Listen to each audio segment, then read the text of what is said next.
দূৰে দূৰে নেকাৰো বাখি এখন দিলা মনে মনে তোমাৰ মৰম পাবলে ভাল পোৱা লবলে মোৰ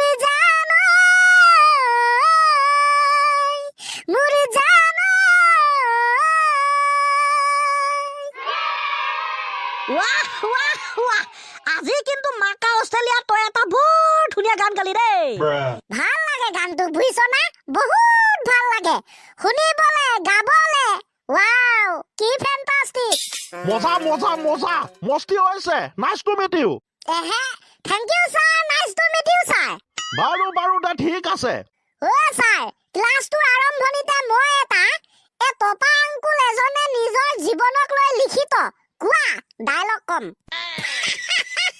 ওই মাক চকলাটো হেডু ডায়লগ কবি ইয়েস স্যার কম না কৈ দে ক যদি শুনি ভালে লাগিব নিচিনা লাগিছে okay sir nice to meet you sir আমাৰ জুবিন দাই এটা ডায়লগ আছিল মোৰ কোনো জাতি নাই মোৰ কোনো ধৰ্ম নাই মোৰ কোনো ভাষা নাই মই মুক্ত মই কাঞ্চনজংঘা ইয়াত আকৌ টপা আঙ্কুলজনৰ প্ৰভাৱ কি থাকিল ভূমিকা কি থাকিল নহয় স্যাৰ মাক চকলা টপা আঙ্কুল জনে এতিয়া এন্টি মাৰিবহে ও দে দে দে দে দে দে হবা স্যাৰ মই স্টাৰ্ট কৰিছো মোৰ কোনো চুলি নাই মোৰ কোনো ফণি নাই মোৰ কোনো উকনি নাই মই মুক্ত মই টকলো বাবা কি কলে মোৰ কোনো চুলি নাই মোৰ কোনো ফণি নাই মোৰ কোনো উখনি নাই স্যাৰ হয় স্যাৰ আপনি ঠিকই শুনিছে না মোৰ কোনো চুলি নাই টপা আঙ্কুলৰ নুকত চুলি থাকিব মোৰ কোনো ফণি নাই চুলি নাই মানে ফণি নালাগে কাৰণ ফণিয়াবলে চুলি লাগে তাৰ চুলিয়ে নাই মাক চকলা ফণি কিহৰ দৰকাৰ মোৰ কোনো উকনি নাই উকনি থাকিবলে হলে চুলি লাগিব না নাই নাই চুলিও নাই ফণিও নাই উকনিও নাই মই মুক্ত মই হৈছো টকলো বাবা কি মজা ডায়লগ মাতিছে দেই তহঁতৰ টপা আঙ্কুলজনে কি ডায়লগ মোৰ কোনো জাতি নাই মোৰ কোনো ফণি নাই মোৰ কোনো ভাষা নাই মোৰ কোনো চুলি নাই এটো কম্পেয়াৰজন নকৰিলে হ'ব স্যাৰ মুঠতে হি মিলাইছে আৰু নিজৰ জীৱনৰ লগত মজা মজা মজা ভাল লাগিছে ও স্যাৰ অসমত যে চলি আছে এতিয়া মেট্ৰিক পৰীক্ষা যোৱাকালি প্ৰশ্ন পেপাৰ লিক হোৱাৰ কাৰণে মেট্ৰিক পৰীক্ষা যে নহল কেনসেল কৰাই দিলে মেট্ৰিক পৰীক্ষা কেনসেল হৈ যাব নেকি বাৰু এনেকে কেনসেলটো নহয় পাছত পুনৰ পৰীক্ষা পাতিব কিন্তু আমাৰ অসমত কিয় বাৰে বাৰে এনেকুৱা দুৰ্নীতি লিপ্ত হৈ যায় গমে পোৱা নাযায় APSC পৰীক্ষা তাতো দুৰ্নীতি বোলো SI এক্সাম তাতো দুৰ্নীতি প্ৰশ্ন পেপাৰ লিক হয় মেট্ৰিক পৰীক্ষা তাতো দুৰ্নীতি প্ৰশ্ন পেপাৰ লিক হয় ক'বলৈ গ'লে চাৰে থাৰ্ড গ্ৰেড ফ'ৰ্থ গ্ৰেড যে এক্সাম হৈছিলে সেইটো অকলে নেকি ভালকে পাতিলে জানো পায় অসমত কি হৈছে আৰু বিজ্ঞান বিষয়ৰ যিখন প্ৰশ্ন পেপাৰ সেইখন আগতীয়াকে লিক হৈ গ'ল এতিয়া পৰীক্ষাও পিছুৱাই দিলে চেটেপ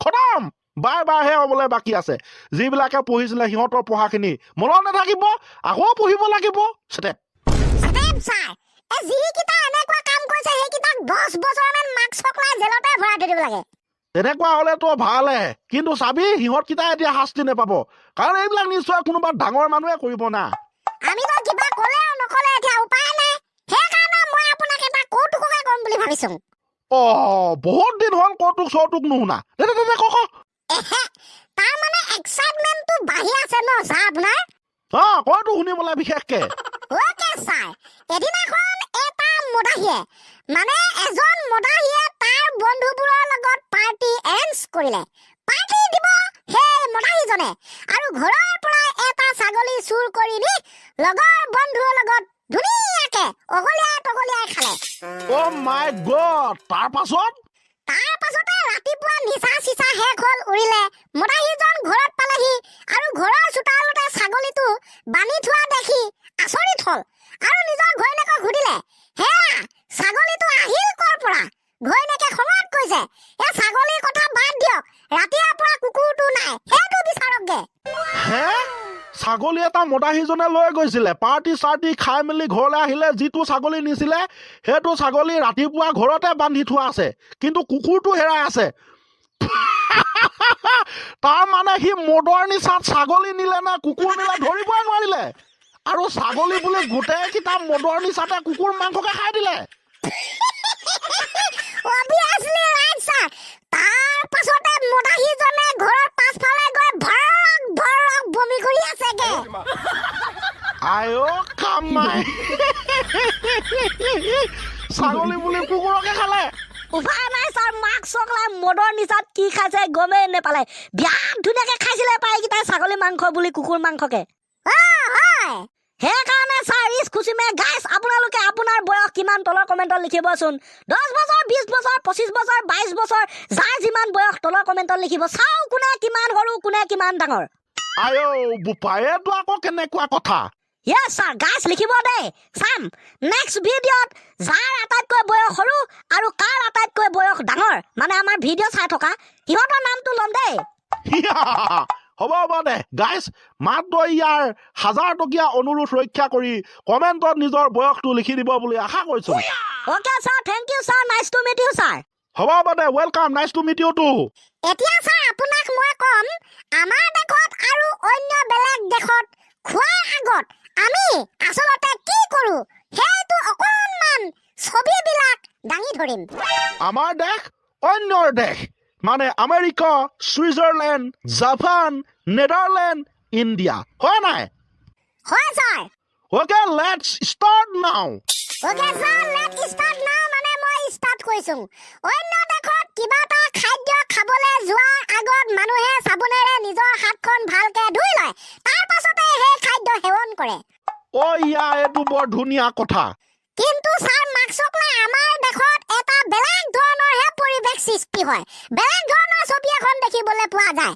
কিবা এটা বস্তু খোৱাৰ আগত হাত ধুবলৈ নহয়, ভালকে চাবোনেৰে হাত ধুবলৈ নহয়, সকলোৱে ষ্টেটাছ লগাবলৈ মাকচকলাই ফটোহে মাৰি লয় আগতীয়াকে। বোপাই, তই ঠিক কৈছ। এই হোটেল ৰেষ্টুৰেণ্টত দেখোতো কিবা এটা বস্তু খাবলৈ অৰ্ডাৰ কৰিব, হাত চাত ভালকে ধুবলৈ নাই, আগতীয়াকে ফটোহে মাৰি ল'ব, বোলে ষ্টেটাছ লগাব লাগিব। খেকেৰেক এইটো মানে স্বভাৱ ছাৰ, বেলেগৰ কথা কিনো ক'ব, বাদ দিয়কহে বেলেগৰ কথা। আমি নিজে তেনেকুৱা, নিজে ফটো মাৰো হাত ধুবলৈ, পাছত আগতীয়াকে ফটো, তাৰপিছত সেৱন খোৱা। হয় দে বোপাই, কিমান এটা বিপৰীত দৃশ্য, ভয়ানক দৃশ্য। আৰু যিমান ক'লেনো কিডাল হ'ব, এইটো এটা পৰম্পৰা হৈ পৰিল, উপায়টোতো নাই। গতিকে H.s.l.c আমি ক্লাছটোকে ছুটি ল'ব লাগিব। এইটো দেখোন ছাৰ মজা কথা। মজা, বল।